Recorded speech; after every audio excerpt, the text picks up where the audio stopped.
আহি কেনেকুৱা লাগিলে আলু ভালেই লাগিলে ঘৰৰ পৰা কিমান সময়ত ওলাইছে ঘৰৰ পৰা 2টা বজাত 2টা বজাত আৰু ইয়াৰ কিমান সময়ত পাইছেহি ডিমৰ ৰাই চাই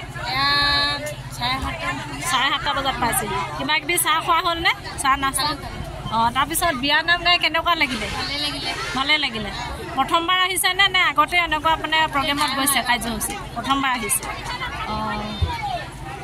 তাৰপৰা আৰু লগত কিমান আহিছে আপোনালোকৰ মানে গ্ৰুপত 41 41 গৰাকী আহিছে ঠিক আছে